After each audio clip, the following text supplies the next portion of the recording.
So if coming from Batangas, to the left. If coming from Manila, Right. to the right. Taga Maynila. Taga Sambang. Hindi ko nga alam. O di kunwari, pasok tayo dito sa... I-annotate nyo na lang. Okay. Annotate. Sa, pwede naman maglagay na. Totoo kami yung MP Yun ang Casanova. Yan. Ito yung Barangay Hall. Barangay Hall, Tambo. MP Casanova. MP Casanova. Ayan. And then,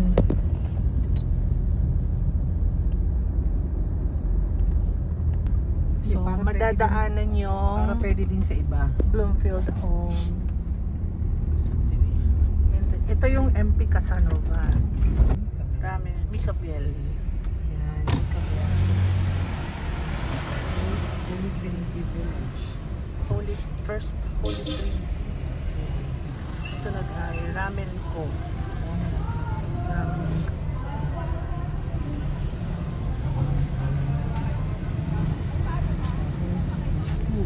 Left side naman, meron tayong Dali. Convenience store.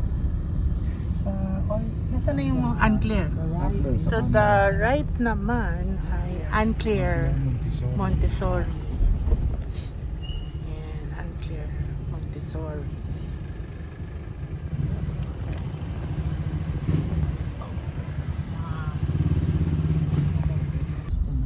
Next na madadaanan ay Alphamart to the left. Ito ang Dison Gate. Actually, airbase siya, pero Dison Gate. This is Dison, ang tag sa ganun? Exit. Parang Dison Airbase, exit. isang one of the exits of Fernando Airbase. Tapos Fronting ito, Dison Village, di ba? straight ahead. Straight ahead. Although dadaanan natin yung Ayan, school pa pala. Dison Village. Dadaan Dison lang tayo Village, sa and then the school. sa school. Ito yung Basilio Fernando. Tama ba? Basilio Fernando School. Yan. And approaching Yung Arc, the San Salvador facility. ito yung Arc ng San Salvador. Doon dinaanan natin yung St. Joseph Subdivision. Approaching Medina Construction ay merong signage na papunta ng Lumina. Turn right. Same ruta papunta ng Bukid. Andong property. So this Ito is na yung Medina Construction. Ay, walang signage na wala. Dati merong malaking signage dyan na This one. Medina Construction Company. And then, so nag-turn right tayo din, dire-diretso. Diretso. Ito naman ay dire-diretso and then turn left tayo. Before we This turn is the left. way before we turn left. So nag-turn right tayo sa Medina. Dito naman mag-turn left, pero ito yung view na makikita nyo. Ayan. Turn left. Turn left. Left. And then you will find a sign ulit na to Lumina is turn right, but we parang ito turn left tayo. Ito yun. Kung papunta ng Lumina, turn right. Tibig na yun, di ba? Going to Tibig. Turn left Going to tayo. Robinsons. After natin mag-turn left, dire-diretso. Diretso lang siya. Just follow the road. Where you will find the basketball court of Zone 1 Zone San Salvador City. Yun ang landmark talaga eh. Pag nagtanong kayo, saan po yung basketball court ng Zone 1? Kasi may ibang basketball court sa ibang zone. Magiging one way siya. This one. One way and then turn right. Right.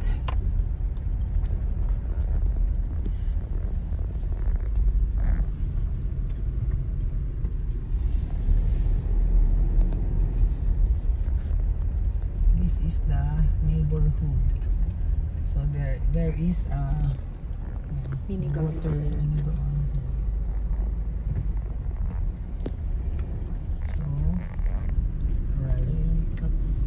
is the property. This is the yung labas na gate. So it's may fence na po itong property and gate. Pasok po tayo.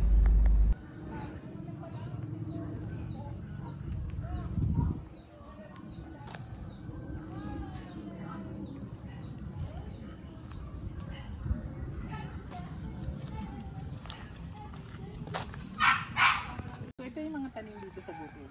Meron kaming dragon fruit. Meron kaming tawag dito guayabano na napakatamis. This one is avocado. Avocado.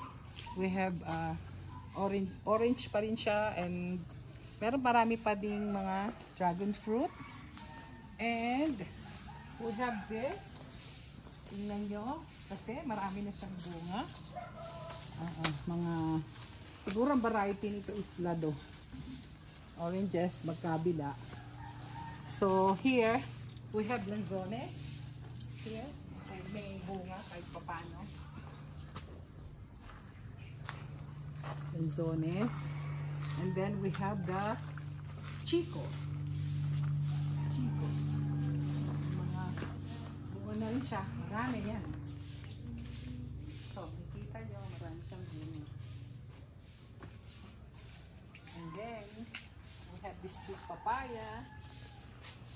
We have rambutans. And, so you can check, natin mo. Napakadaming bunga ngayon ng chico.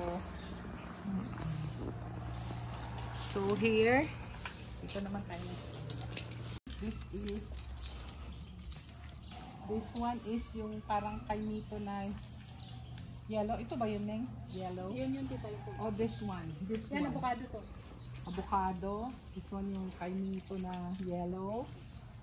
We have, meron kahit pa paano pang ilang puno ng paminta. We have this big puno of atemoya. Ito yung rambutan, which is ronggring ang variety. Ronggring. RR. So we have yung suha. Nandun, may ilang bunga. Tapos another another rambutan. Ito yung sasabi nilang tuklapin pa din. And this one is langka.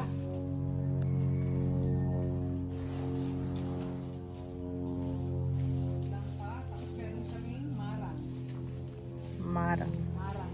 We have siguro 3 puno ng marang here. Then merong lychee.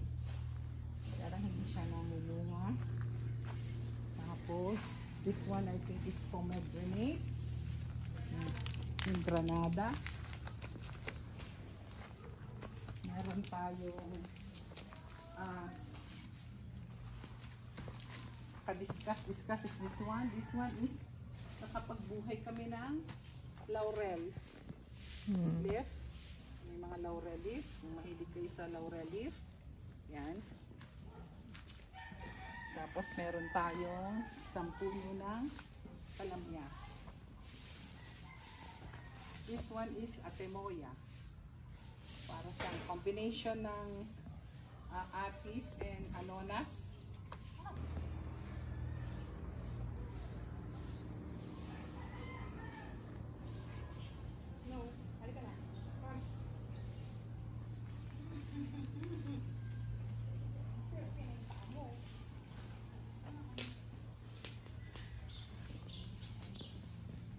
Okay. So, bukod dun sa bahay, meron tayong additional structure na kung pwede nyo rin gawing work area nyo.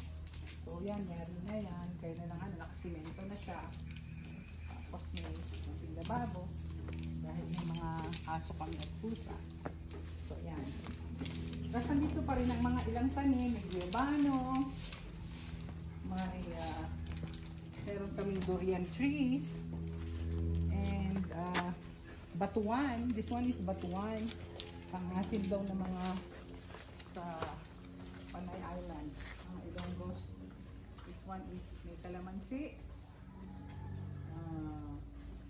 Dito, durian. What else? And we have We have paho mangga. And that one is coconut, pero mostly ay makapuno. Yung structure na pwedeng gawin pa rin siyang alagaan mo na kung ano man gusto nyo gawin dyan. Or tambakan nyo. So, punta na tayo sa house proper. Welcome to the house proper. So, magkakaroon tayo ng konting tour. So, ito yung parang receiving area ng farmhouse. So, we have put o maglagay ng malaking kulambo para pwede rin magsitulog nang hindi ka maabala ng mga insect, sa mga lamok. So, we have may table dito at ilang duyan. So, yan. So, yan. Meron tayong 3 duyan. May lamesa. Pwede kayong tumambay dito. While yung iba, pwede na magduyan-duyan. So, ito yung view.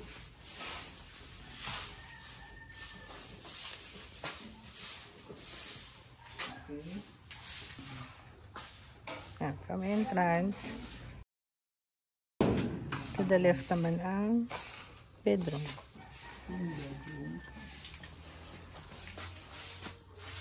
Hindi namin kasi ito na tutulugan. So, ito yung bedroom.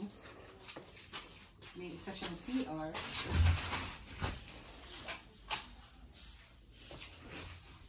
May CR siya.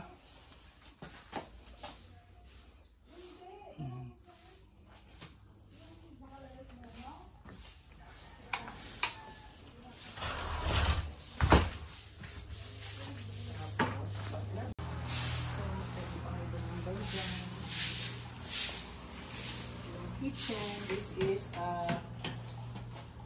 granite, solid granite. Even this, yung table na to, counter.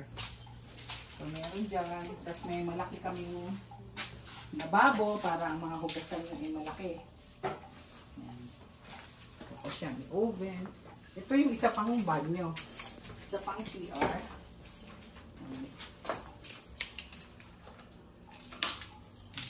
Ang CR.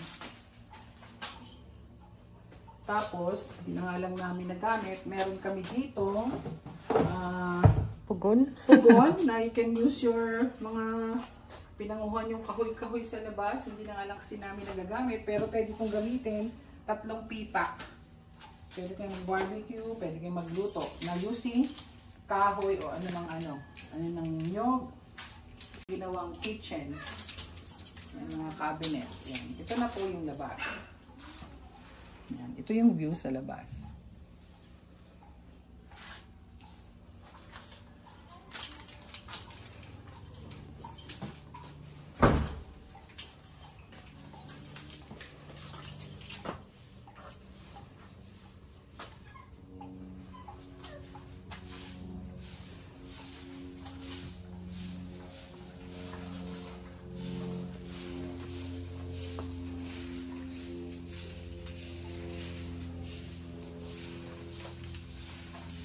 So that ends dito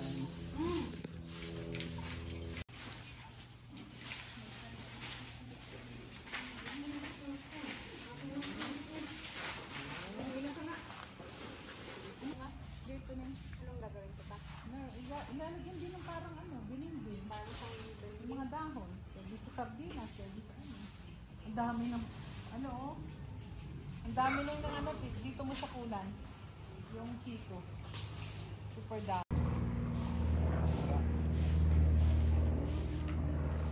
Ano to, Chico? So, yun muna naman natin yung mga bako na.